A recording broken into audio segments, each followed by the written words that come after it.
안녕하세요. 오늘은 서울의 봄과 전두환이라는 두 번째 시간으로 지난 시간에는 12.6에 대한 이야기를 했습니다. 오늘은 12.6에서 12.12 사태가 일어나는 날 때까지의 어떤 사건 사고 어떤 진행 과정을 한번 검토해 보기로 하겠습니다. 우리가 12.6에서 이야기했다시피 12.6에서는 무엇을 이야기했느냐?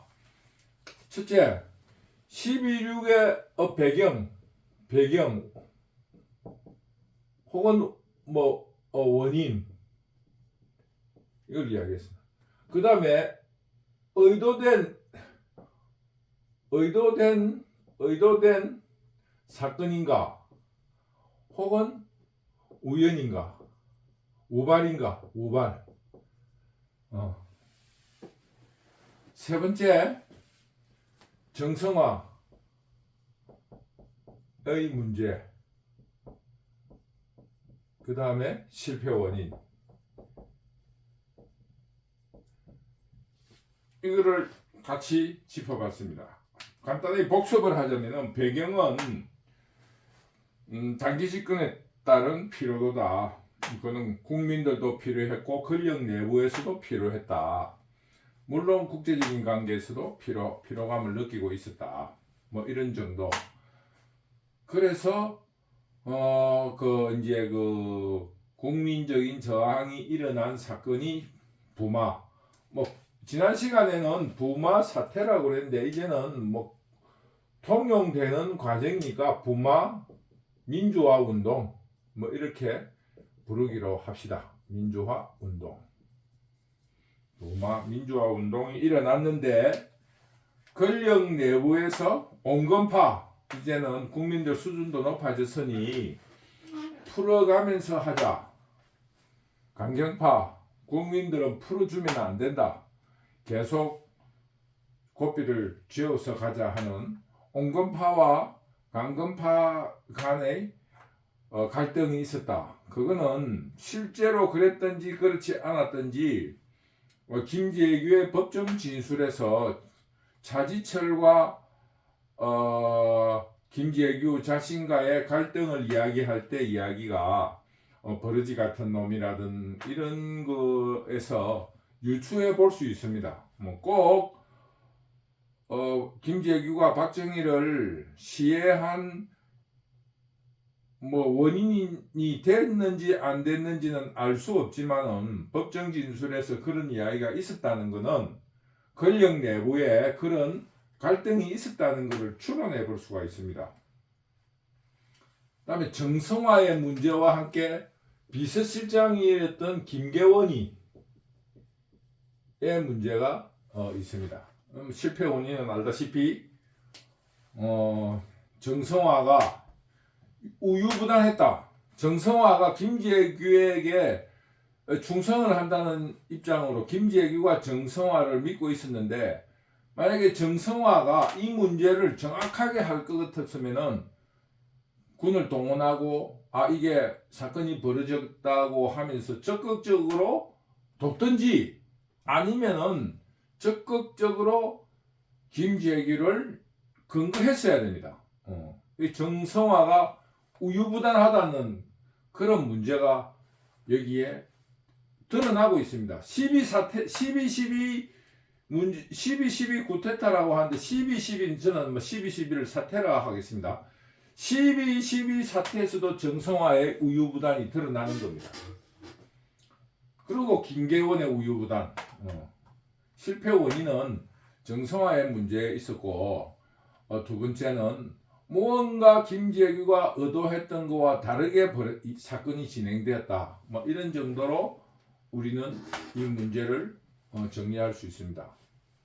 그리고 12.6이 일어난 이후부터 새로운 문제가 생깁니다. 첫째, 우리는 12.6에서 지난 시간에도 짚고 넘어가지 않았는데 김계원의 문제입니다. 김계원 비서실장이 오공화국 드라마에도 나오고 이러지만은 김재규가 만찬장에 들어가기 전에 김계원을 불러서 해치운다고 했습니다. 우리가 상식적으로 생각을 해보겠습니다. 만약에 김재규가 대통령이 참석한 만찬 자리에서 경호실장을 차지 처리를 제거를 한다고 하면은 김재규가 아니면 박정희가 김재규를 그냥 두겠습니까? 자기의 신복을 김재규가 죽이는데 그냥 두겠어요?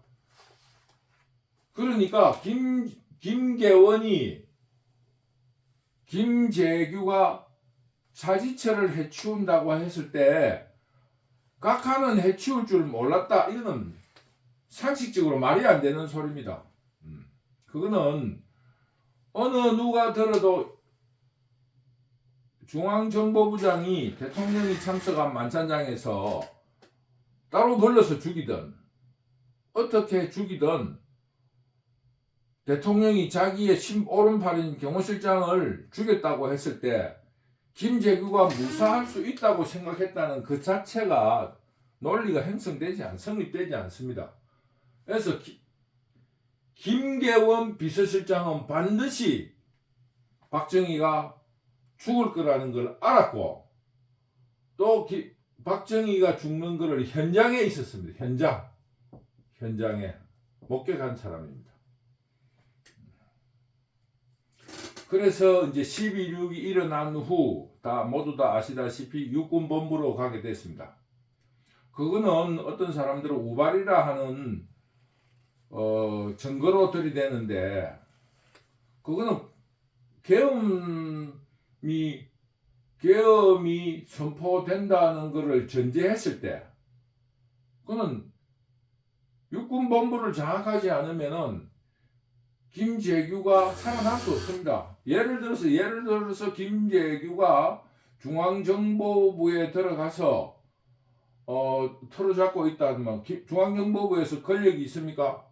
만약에 다른 사람들하고 같이 동조하지 않는데 김계원이나 모든 사람들이 김재규가 죽였다는 걸 알고 있는데, 김계원이 김재규가 죽였다는 말을 시해를 했다는 걸 알게 되면 군이 일어나면은 중앙정보부에 있다 하더라도 온전하지 못할 거예요. 그래서 저 같은 경우에는 육군본부로 간 것이 아무런 문제가 없다, 이런 입장을 가지고 있습니다.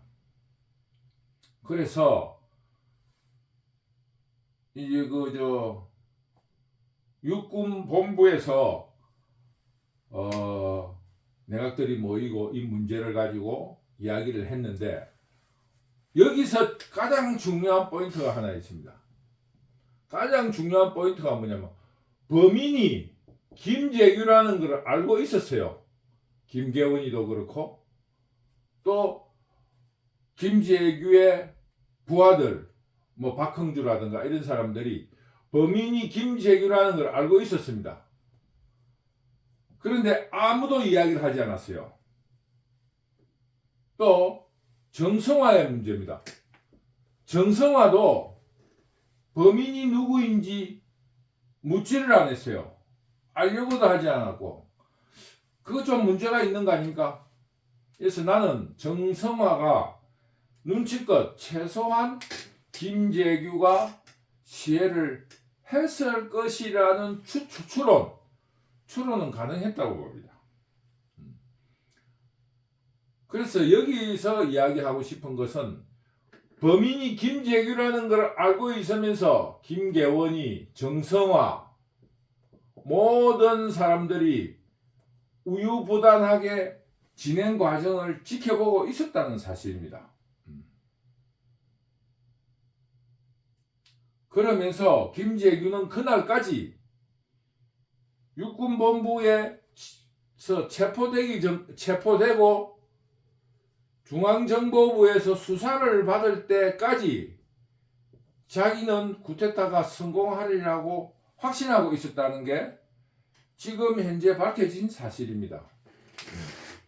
그렇다면 우리가 지난 시간에 가정을 했다시피 무언가 김재규가 사건을 일으킨 뒤에 누군가가 진행을 하리라 하는 믿음이 있었다는 것을 반증하고 있습니다.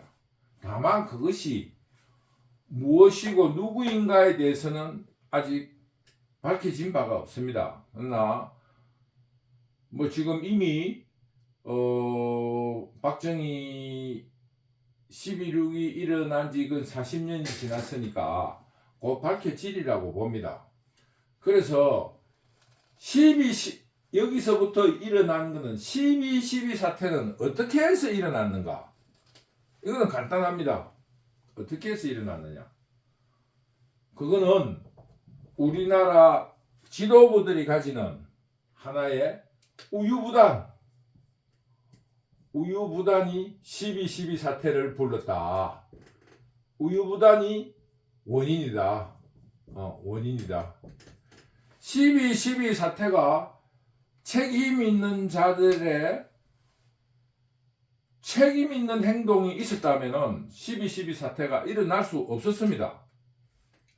저는 그렇게 봅니다. 그래서 김계원 실장의 육군본부에서 우유부단 김재규가 범인이다. 아니면 김재규가 범인이든 아니든 정성화를 통해서 쿠데타를 하자고 했든지 분명한 태도를 보였어야 됩니다. 그러나 김계원은 김재규가 지난 시간에도 우리들이 추론했던 거와 마찬가지로 김계원도 자기에게 이야기하기를 자직 처리를 해치우겠다. 그리고 그 실행이 되고 각하를 죽이고 가타가를 시해하고 육군 정성화를 대동하고 육군 본부를 갈 때까지만 해도 쿠데타라고 확신한 거예요. 김계원은. 그래서 이 일을 어떻게 해야 되는가, 지금 곧 군인들이 동원되고 쿠데타가 진행될 거라고 생각하고 김계원은 우유부단하게 책임 있는 행동을 하지 않았습니다. 그런데 가만히 보니까 정성화도 우유부단하게 눈치를 보고 있고 내각에서도 전혀 모르고 그 다음에 다시 계속된 어떤 쿠데타의 진행 행동이 없으니까 김계원이는 그때 놀란 거야. 두려움에 떨은 거예요. 아, 이거 잘못됐다. 뭔가 내가 잘못 판단하고 있구나 생각해서 김계원이 정성화에게 이야기를 한 겁니다. 아, 이거 그 시해범은 김재규다. 그러자 정성화도 이게 비밀로 붙여져야 될 시해범이 김계원에 의해서 주변에 발설되었구나. 나도 이거는 뭔가 정신을 차리고 다음 단계를 가야 되겠다 해가지고 김재규를 버리는 거예요. 여기서. 한 두세 시간 동안의 흐름이 짧은 시간이지만은 12.12의 씨앗을 뿌렸다.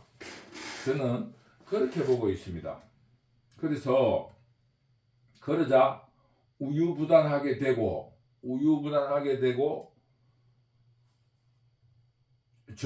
역사적으로 이야기할 수 있는 전두환이 등장하게 된 거예요.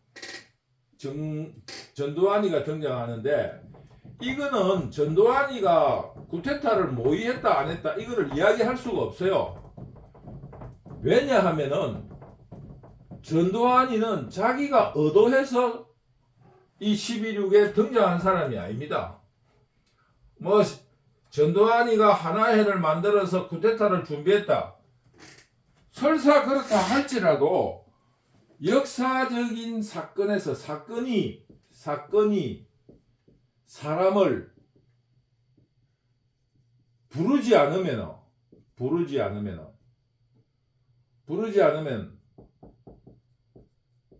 등장할 수 없습니다. 등장할 수 없다.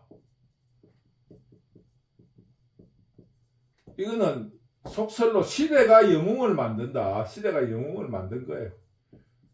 영웅을 만든다.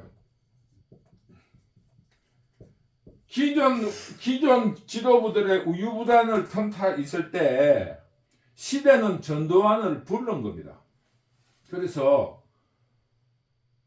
법률상, 개헌법상 법률상 군인의 쿠데타를 방지하는 보안사령관이 수사본부장이 되는 거예요. 수사본부장. 어떤 사람은 이거를 정성화가 보안사령관 전두환을 임명했다 이러는데, 이건 법률상 정해져 있는 겁니다. 이거는 민주국가라는 거는 법률과 제도에 의해서 시스템화되어 있지, 그 보안사령관 수사본부장을 정성화가 임명한 것이 아닙니다. 이때 보안사령관 전두환이가 등장한 거예요. 그런데 제가 그 시대를 사는 사람인데, 이때 저도 이 시대에 대학가 주변에 있었는데, 이때 무슨 일이 일어났냐면은 11.6이 일어난 뒤 10월 27일 그때부터 이제 10월 26일 밤부터 27일부터 전두환이가 등장했는데, 전두환의 전설이 떠돌기 시작했습니다. 떠돌기 시작했는데, 가장 제가 기억에 남는 거는 일본의 조금 한국에 대해 비판적인 잡지인 세계라는 거, 우리 그때 학교 다닐 때 세카이라 그랬습니다. 세카이. 정확한 일본 발음은 모르겠습니다만은, 그 세카이라는 잡지에 추후에 그것이 한국 사람이 썼다 하는 그런 이제 일이 밝혀졌는데, 이름도 밝혀지고 했는데 저는 지금 기억에는 없어요. 그런데 거기에 한 파트에 그 이야기가 있었어요. 한국의 전국에 대한 연재물이 있었는데, 그거를 복사해가지고 대학가에 팍 뿌려주고 그랬어요. 그때 나온 이야기가 다음에 지도자는 전두환이다라는 이야기가 나오기 시작했습니다. 그 시절에 운동권 주변에, 그래서 전두환이를 막아야 된다. 서울의 봄이라는 말은 물론 맨 마지막 요즘보다는 그 시절에 훨씬 뒤에 한 10월 한 말쯤에 김종필에 의해서 출래 불사춘이라고, 봄은 왔지만은 봄이 아니라고 그런 이야기 때문에 서울의 봄이라는 말로 지금 상징화됐는데, 그때 김종필이가 한 말입니다. 봄은 왔는데 아직 봄 같지만 봄이 아니다. 이런 한시를 빌려서 이야기를 한, 그게 지금 서울의 봄이라는 걸로 이야기가 된 겁니다. 서울의 봄이라는 이야기도 김영삼이나 김대중이가 한 말이 아닙니다. 유신잔당이니 유신본륜이 하는 JP가 서울의 봄이라는 말을 명명한 겁니다. 명명. 그랬을 때 전두환이의 전설이 나온 거예요. 거기에 제가 그 현장에서 들은 이야기로는, 전두환이가 대위 때 일본 CIA에서 분석하기를, 박정희 이후에 다시 군부가 집권한다면은 그 지도자는 전두환이라는 그런 정보보고서가 있다라는 그런 이야기를 세카이라는 세계라는 잡지에 연재가 됐습니다. 그래서 그때 젊은 운동권층에서 두 가지에 놀란 거예요. 전두환이가 그 정도로 대위라면은 아주 초급 장교인데 이미 그때 리더십을 발휘하고 있었다는 거. 그거에 대해서 첫째 놀랬고, 두 번째로는 대위급이라면 아주 초급 장교이고 인원수도 엄청 많을 때인데, CIA에서 전두환을 지목했다는 것에 대해서 그 CIA의 정보력에 대해서 엄청 놀랐습니다. 그 두 가지에 대해서. 첫째, 전두환이가라는 것에 대해서, 전두환이라는 대위 때 이미 리더십을 리더십을 발휘하고 있었다. 리더십을 발휘하고 있었다. 두 번째, CIA의 정보력에 대해서 굉장히 놀랬던 그런 기억을 가지고 있습니다. 그래서 10월 27일부터 수사본부장이 전두환이라는 이야기와 함께 전두환의 전설이 떠돌기 시작했어요. 그래서 앞으로 지금 서울의 봄이 오는 데 있어서 가장 걸림돌이 전두환이라는 것을 쉽게 말하면은 YS와 DJ 진영에서 인식하기 시작했습니다. 그래서 대학가에는 전두환 퇴진이라는 구호가 나오기 시작했습니다. 그래서 여기서 지금 12.12를 이야기하려 할 때 12.12를 이야기하면서 이야기하고 싶은 게 바로 그거예요. 뭐냐? 그럼 12.12는 왜 생겼는가? 우리가 이야기할 수 있습니다. 간단하게 이야기할 수 있습니다. 먼저 12.12 사태의 상대편인 정성화의 우유부단입니다. 정성화가 어떤 일을 벌였느냐? 정성화가 12.12 사태가 일어난 것은 제일 큰 문제는 상부 지도층의 우유부단. 그 다음 두 번째, 정성화의 문제입니다. 정성화가 뭐를 했느냐? 군 주요 간부를 자기 사람한테 앞에, 자기 사람으로 앉힌 거예요. 자기 사람. 그 다음 두 번째, 뭘 했냐? 정치관여를 했습니다. 정치관여.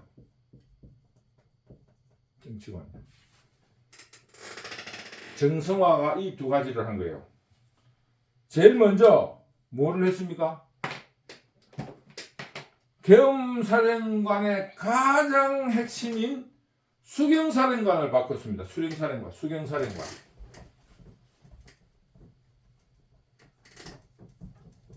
제일 먼저 한 게 수경사령관을 바꾼 거예요. 수경사령관을 자기 신복인 자기 사람인 장태환으로 바꾼 겁니다.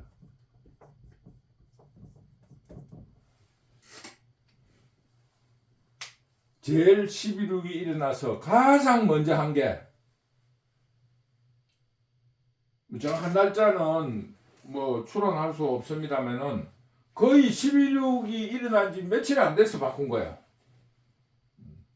그러면은 정성화에 대해서 의심의 눈초리를 보일 수 있는 거예요. 정성화의 의심의 눈초리를. 왜?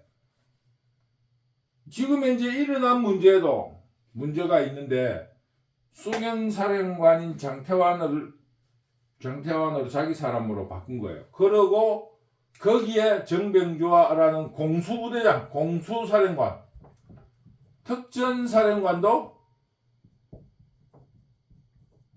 자기 사람이 정병주를 가까이 한 거예요. 정병주. 자, 이러니까 김재규의 반대파를 할 수도 있고 김재규와 상대되는 사람으로서 문제가 생긴 거예요. 그 다음에 정성화가 문제가 생기면 정치관여를 한 거예요.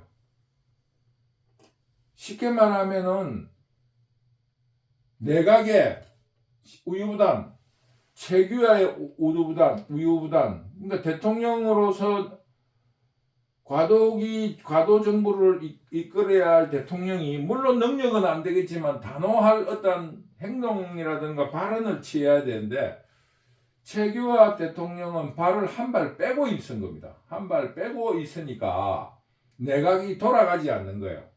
과도 정부라는 이름으로 최규하는 책임질 일을 하지 않고 모든 걸 다른 사람에 미루는 거예요. 그러니까 정성화가 정치관여를 하게 된 겁니다.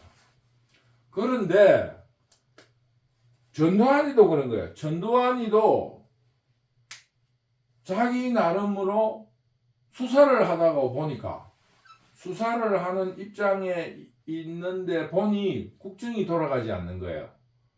그러니 전두환이도 차관 회의를 한다든지 중요한 장관들을 부른다든지 자기의 수사의 방향에 있어서 이거를 범위를 어떻게 해야 좋은가라는 정치적인 판단을 그 사람들한테 묻기 시작한 거예요. 쉽게 말하면 정성화와 전두환이 정치관여라는 입장에서 부딪히게 됩니다. 그러니 정성화가 전두환을 불러서 왜 당신이 수사만 하지 정치관여를 하느냐? 그럼 우리가 상식적으로 생각해 봐야 될 거 아니겠습니까? 그러면은 전두환이는 제가 지금 이제 잘 못하고 있는 것은 사실이지만은 이 수사 방향을 어디까지 해야 될 거라든가 이런 거에 대한 정치적인 문제를 상의하기 위해서 그 사람들하고 만나고 있다. 이렇게 이야기할 수 있는 거 아니겠습니까? 그러니 정성화는 겸사람으로서 당연히 정치에 관여하고 전두환은 필요에 의해서 정치적인 판단의 자문을 구하고 자기 의견을 제시하는 입장에서 갈등이 커지기 시작한 겁니다. 갈등. 그런데 여기에서 정성화가 결정적인 실수를 하는 겁니다. 안 그래도 지금 문제가 있어요. 첫째, 김재규 사건에서 해결이 우유부단하다. 물론 정성화는 할 말은 있어요. 나는 몰랐다. 그러나 여기에 가장 큰 전두환을 제거를 하려고 합니다. 자, 우리가 이 상식적으로 생각을 해봐요. 지금도 예를 들어서 지금 현재 야당의 이재명에 대한 수사를 지금 검사가 지금 기소 단계는 그렇지만 수사를 하는 데 있어서 이재명이가 만약에 대통령이 됐다 칩시다. 대통령이 되어가지고 수사 책임자를 바꾸려고 한다 하면은 국민들이 의심할 거 아니겠습니까? 죄가 있든지 없든지. 마찬가지로 지금 현재의 정성화는 전두환 수사본부장을 바꾸려고 해도 바꿔서는 안 되는 거예요. 근데 지가 나서서 바꾸려고 하니 그냥 중립적인 사람도 정성화 이게 이상한 짓을 한다는 그걸로 해가지고 군부의 대세가 전두환이한테로 쏠리게 된 겁니다. 왜냐 본래 전두환이는 대위 때부터 리더십을 발휘하고 있었어요. 군부의 그 가장 책임 있는 행동을 한 사람으로서 군부 내에서 신망이 두터운 사람입니다. 그런데 서울의 봄에서는 간단하게 말하면 일반인들은 그 한 조직의 리더가 뭐 이재명이처럼 개망나니가 돼도 뭐 따른다 이렇게 생각할 수도 있지만 그 따르는 이유에는 그 이유가 있습니다. 그 나름으로 인격적으로라든가 리더십이 훌륭한 점이 있으니까 따르는 거예요. 그래서 전두환이를 제거하니까 전두환이를 지켜봤던 많은 군인들이 이거는 아니다. 이게 12.12 사태를 부르는 결정적인 원인이다. 그러니까 제가 말할 때 12.12 사태의 가장 큰 그거는 상층지도부 최규하의 우유부단, 김계원의 우유부단, 정성화의 우유부단에서 비롯됐는데 결국에는 그런 단호하지 않은 우유부단으로서 일을 자꾸 만드는 거예요. 군 간부를 주요 간부를 자기 사람으로 앉히고 정치 관여를 하고 더구나 전두환이를 제거를 하려고 하니 여기에 대한 대책을 세우기 시작한 겁니다. 명분은 뭐냐? 쿠데타가 아니에요. 명분은 대통령 시해 사건만큼은 분명하게 해야 되겠다는 더구나 분명한 명분까지 있었던 겁니다. 그래서 12.12 사태가 12.12라 하는 서로 세력 간의 전선이 형성되었습니다. 정성화를 기점으로 하는 쿠데타 세력, 정성화에 의해서 쿠데타를 기도할 의도가 없었느냐 있었느냐는 두 번째 치고 12.6 이후 최규하의 우유부단, 김계원의 우유부단, 그리고 내각의 우유부단, 이런 문제로 인해 정성화가 자신을 가진 거예요. 그래서 장태환이라든가 이런 사람들로 인해서 자기를 하고 정치 관여를 했습니다. 김영삼이 안 돼, 김대중이 안 돼, 김종필이도 안 돼. 지금 그 시점에서 그 세 사람 아니고 다른 사람을 세울 수가 없는 거예요. 이 말은 거꾸로 이야기하면은 자기도 욕심을 한번 가져보겠다라는 은연중의 발설로 보인다. 저는 그렇게 생각합니다. 그러니 이 사람이 뭐 쥐가 대통령 될 욕심을 가졌나 하는 그런 마음에서 반정성화 세력이 군부 내에 형성되었다. 그래서 정성화의 쿠데타의 의도, 드러나진 않았지만 의도가 있었다. 이것이 12.12 사태의 원인이다. 그래서 저는 12.12 사태의 원인은 지도부의 우유부단으로, 쉽게 말하면 임자 없는 땅이 됨으로써 모든 사람들이 뭐 권리에 가까이 있는 사람, 모든 사람들이 대통령의 욕심을 부릴 수 있게끔 만들었다. 저는 그렇게 생각합니다. 그거는 어찌됐든지 그렇게 됐다. 그 다음에 우유부단이고, 두 번째는 정성화의 권력에 대한 욕심. 이게 12.12 사태의 원인이라고 봅니다. 12.12 사태는 정성화의 권력의지.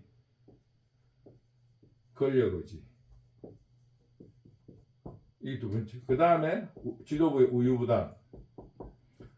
만약에 지도부가 단호하고 책임 있는 행동을 했다 하면은 정성화도 꿈도 못 꿀 것이며 전두환도 꿈도 못 꿨을 겁니다. 이 원인, 12.12 사태의 원인은 이렇다 봅니다. 진행 과정. 제가 이제 그 12월 12일 날 흑석동에 살았어요. 흑석동에 살았는데 저녁 한 6시경 퇴근 시간에 사람들이 퇴근을 하면서 이야기를 하는 거예요. 한강 그 철교를 건너오는데 앞뒤로 바리케이트가 막혀가지고 시민들을 그 전부 다 내리래요. 자기 시내버스 타고 오다가 내려서 걸어서 왔다는 거예요. 지금 무슨 사태가 엄청나게 크게 벌어져가지고 지금 정성화 패하고 전두환 패하고 싸우고 있다. 뭐 이런 정도로 이야기를 하고 거기에 있는 사람들이 모여서 갑론을박을 했던 기억이 있어요. 그래서 그 전부 다 그 텔레비전 앞에 앉아 있고 모든 사람들이 모여서 그런 이야기를 하고 있었는데, 그러자 저녁 한 9시쯤에 누군가에 의해서 이 상황 종료가 됐다는 거예요. 상황 종료가 됐는데 어떻게 됐느냐 하니까 그 철교처럼 수경사 장태환이가 그 다리를 다 막았는데 모든 서울에 뭐 지금처럼 그렇게 다리가 많지는 않았어요. 그때 아마 제3 한강교라는 게 있었고 행주대교 쪽이 있었고, 그때는 제2 한강교죠. 제2 한강교, 제3 한강교 뭐 이런 정도가 있었던 걸로 기억이 나요. 저쪽에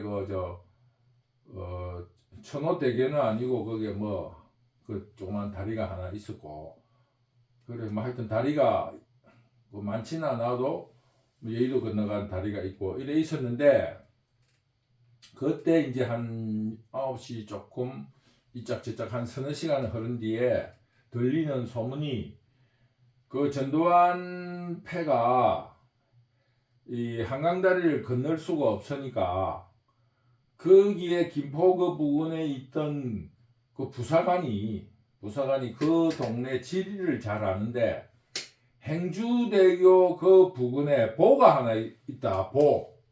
이 다리 그 강 밑에 보가 물을 막아가지고 농업용수로 쓰고 하는 보가 있는데 거기에 트럭이 지나갈 수 있다. 근데 지금 물이 그 보가 한 겨울이고 이러니까 한 30cm 정도밖에 안 되니까 거기를 저쪽 수경사에서 모를 수 있으니까 우리가 걸로 건너가면 된다고 해가지고 그 덕전 사령관이 지금 뭐 드라마에 나오듯이 다리를 걷는 게 아니고 그때 들은 이야기로는 저도 뭐 그거 진위는 모릅니다만 그때 그 상황에서는 그 김포에서 행주대교 옆 밑에 있는 그 인근에 있는 보를 건너서 육군본부를 진압을 했다. 육군본부를 진압을 해서 상황이 종료가 되었다. 이런 정도로 그 국민들 시중에 알려졌습니다. 그날 실시간으로 알려졌어요. 실시간으로. 저도 그걸 들은 기억이 있어요. 그때 그 상황에서. 그랬는데 쉽게 말하면은 지금 대강 알려져 있지만은 이제 그 전두환 측에서 내전을 일으키면 안 되니까 쉽게 말하면은 정성화가 준비한 정성화를 따르는 주요 간부들을 격리시킨 거예요. 격리. 연희동. 그때는 이 강남이 없을 때니까 연희동이 그게 고관대작도 많이 살고 청와대에 가깝고 이러니까 그 연희동 쪽에 그 뭐 요정도 많고 신촌도 갖고 그래서 연희동 쪽에서 그 여러 가지 일들이 있었습니다. 그래서 그 연희동 쪽으로 격리를 했다. 뭐 근데 후일담으로 이거는 진행 과정은 드라마로 거의 다 나와 있어요. 근데 이 격리는 일단 저희들이 듣기에는 뭐 요정 이름까지 말고 격리를 시켰다. 그러고 정성화 그 체포 과정에서 총기 난사가 있었고 우모 대령이 다쳐서 하반신 마비가 되었다. 뭐 이런 거. 이전 정도는 실시간으로 서울에서 다 들었습니다. 그 다음날 정도로. 그래서 이제 후일담으로 이 사람이 무슨 골프장과 무슨 재벌급의 건설회사를 하게 됐다. 뭐 이런 이야기까지는 다 그 시중에 있었던 이야기들이에요. 뭐 격리시켰다라고 정성화가 쳤다. 그런데 제가 진행 과정에서 제가 말씀드리고 싶은 거는 우리가 어떠한 사건이 있을 때 조작이든 가짜 뉴스든 정보가 흘러 들어가 가지고 국민들의 최소한의 동의가 없으면은 성공할 수 없습니다. 최소한의 동의가. 쉽게 말하면 12.12 사태의 정성화의 체포에 대해서 국민들이 동의를 했다고 할 수 있습니다. 동의. 지금 서울에 보면 영화라든가 기타 여러 거에는 모든 국민들이 정성화나 장태환이의 편인 걸로 아는데 그게 제가 말하는 역사가 잘못됐다는 거예요. 도리어 이 사람들에 대한 그 여론이 나쁘고 전두환이에 대한 여론이 더 좋았다는 겁니다. 군부에서도 마찬가지고 군부에서도 모든 사람이 전두환을 따르는 사람에게 표를 준 거예요. 왜? 아까 말했다시피 가장 큰 명분이 뭡니까? 시해 사건을 바르게 밝히겠다 이러는 문제에 있어가지고 이거를 뛰어넘을 명분이 없는 거예요. 정성화라든가 장태환이가 뭐 지금 쉽게 말하면 지금 시해 사건의 범인이 중요하냐, 민주화 정부 세우는 게 중요하나? 물론 민주화 정부를 세우는 게 우선일 수 있어요. 그러나 지금 현재의 그 대통령이 시해된 지 한두 달 내에 일어난 이 사건에서 시해의 진상을 밝히는 것이 더 중요하니까 시해를 바르게 밝히겠다 하는 거에 대해서 정성화나 장태환이가 반대한다는 느낌을 국민에게 준 거예요. 더구나 군부에서조차. 그래서 12.12 사태는 쉽게 말하면은 앞으로도 이 문제가 우리 국민들이 반드시 한 번 더 짚어가야 될 문제가 있습니다. 뭐냐? 우리나라는 국난, 나라가 위기일 때 지도부들이 언제나 비겁합니다. 언제나 비겁하고 모든 자기의 그거를 국민들에게 돌립니다. 뭐 이런 비근한 예가 굉장히 많이 있지만은 극단적으로 이야기하면은 6.25 사변이든 월남전이든 참패한 경우가 굉장히 많이 있습니다. 그 참패한 원인이 전부 지도부가 도망가기 때문에 그럽니다. 그 지도부가 도망감으로써 대대가 몰살하는 사건들이 굉장히 많이 있습니다. 밝혀지지 않았지만은. 그리고 우리가 이야기하는 성전에는 우리의 자력으로 일어난 일이 없어요. 자력으로 일어난 게 없고 미군의 강력한 그 후방에 지원과 함께 지도부들이 도망가지 못하게 하는 강력한 견제가 있었습니다. 그걸로 인해서 우리가 성전하고 그것이 없을 때는 거의 패전하고 지도부는 다 도망갑니다. IMF 마찬가지입니다.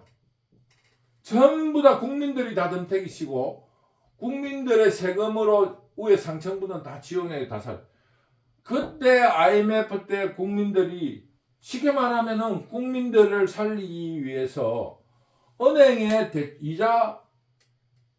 은행 거래를 한 달만 정지를 시켰어도 그 경매라든가 이자를 이렇게 넘어갈 이유가 없어요. 은행을 한 달만 문을 닫게 했어도. 그러면은 국가적으로 엄청 힘들었겠지만은 국민들이 그렇게 피해를 보지를 않았을 거예요. 그 마찬가지입니다. 이 12.12 사태도 정성화가 잘했니 못했니, 전두환이가 잘했니 못했니를 가늠할 때 나는 전두환이가 잘했다고 보는 겁니다. 왜 잘했다고 보느냐? 이 사람이 옳았다 걸렸다를 떠나서 지도자로서 결단하고 지켜내야 되는 겁니다. 그 희생을 하더라도 그 국민을 위해서라도 그런 겁니다. 만약에 전두환이가 우유부단하게 이 사람들하고 같이 우유부단하게 갔으면 실질적으로 모두 우왕좌왕하면서 그 진행이 언제 끝날지도 모르고 내부 다툼, 우리나라 내부 다툼만 있었을 거다. 나는 확신합니다. 그래서 나는 12.12 사태의 전두환의 행동에 대해서 역사에 옳다 그러다 이런 문제는 두 번째 치고 정성화의 우유부단, 최규하의 우유부단, 비서실장이었던 김계훈의 우유부단, 이 모든 우유부단에 대응한 결단의 승리다. 나는 이렇게 생각하고 있습니다. 그래서 지금 현재 12.12 사태에서 장태환이가 그런 거는 있을 수가 없는 일입니다. 왜? 그 사람들 모두가 우유부단한 거예요. 술이 취했든지 말로는 고함을 지르고 난리쳤지만은 저 기억에는 2시간 만에 상황 종료가 됐다는 겁니다. 그거는 12.12 진행 과정 그때는 시민들이 알았습니다. 한강다리에 전시 발동령을 내려가지고 수경사에서 앞에 바리케이트를 치고 뒤에 바리케이트를 딱 쳐버렸어요. 왜냐하면 저쪽이 탱커로 못 밀고 들어오기 때문에 상하행선에 차를 징발을 해버렸습니다. 그래서 전시체녀로서 모든 사람들을 다 내리게 했어요. 그거는 실제 상황입니다. 저희들이 목격하고. 그래서 거기에 사람들이 차를 놔두고 전부 다 퇴근했어요. 근데 2시간 만에 상황 종료가 됐습니다. 2시간 만에. 뭐 이게 뭐 탱크로 오고 싸우고 전부 다 그거는 역사가 만들어낸 이야기고 말이고 소설입니다. 소설. 그런데 12 사태가 나고 그 다음 13일 날 새벽에 13일 날 새벽에 광화문이고 전 서울 주요 지역에 군인들이 깔린 것도 사실입니다. 깔린 것도 사실이다. 그러나 제가 말하는 거는 상황 종료 이후다. 근데 드라마에 보면은 군 부대가 출동을 하려 하고 이랬지만은 이거는 일상에 일어나는 일이기 때문에 그렇게 크게 국민들이 놀래고 한 적은 없어요. 근데 놀란 거는 한강 주변에서는 그런 일이 있었다는 거죠. 그리고 흑석동에서 육군본부 가까웠기 때문에 총성이 울리고 한 거는 사실입니다. 총성이 울리고 밤에. 그러나 그게 2시간 안팎에서 일어난 일이다. 여러분들은 그게 뭐 사람 몰려들고 막 왔다 갔다 하고 이런 걸로 알지만은 제가 기억하기로는 2시간 이내에 일어나고 상황 종료가 됐다. 뭐 이런 걸 말씀드리고 12 사태에 있어가지고는 여러분이 알다시피 큰 불상사 막 이거 막 군인들이 동원되고 뭐 내부적으로 도면상으로 전화상으로 긴박하게 돌아갔지만은 실제 상황은 도면상으로 일어나고 크게 일어난 건 없다. 그러나 특전사 박희도가 시도했던 육군본부의 탈환 과정 서로의 어떤 그거는 분명하게 있었던 건 사실입니다. 그리고 그 외에 뭐 명령을 내리고 고함 지르고 이런 상황이 있었지만은 뭐 그렇게 큰 그건 없었고 일부 이제 이거 뭡니까 군인들이니까 이 전두환 이쪽에서 패거리들이 전두환 세력들이 치밀하게 거점에 대한 준비가 철저히 돼 있었던 겁니다. 그러니까 그 지도부에 대해서 격리시키고 그 다음에 어떤 체포 수경사는 어떻게 체포하고 이제 장태환이가 심어놨던 그 사람들 장태환의 친복들을 체포하기 위한 거점에 대해서 철저하게 그 작전 준비가 돼 있었다고 할 수 있습니다. 그래서 의외로 큰 동요 없이 주요 거점마다 있었다. 그리고 국방부 장관 이거 쉽게 말하면 우유부단이라는 거에 가장 비근한 애도 국방부 장관입니다. 국방부 장관이 결단을 했으면 12 사태가 일어나지 않는 거예요. 그래서 12 사태에 있어서는 저는 그것이 옳고 그르고를 떠나서 위기 상황에서 나라를 바로 채우는 것은 결단일 수밖에 없다. 그리고 그 결단이 끝난 뒤에 만약에 훌륭한 지도자라면 전두환이가 잘못됐다 하면 전두환이를 군 모든 장성들을 모아서 민의를 모아서 그에 대한 책임을 물으면 되는 겁니다. 그거는 두 번째 문제고 현재 12 사태에서 했던 행동은 나는 전두환이가 훌륭했다 이렇게 봅니다. 국가 위기 상황의 지도자는 전두환이 같아야죠.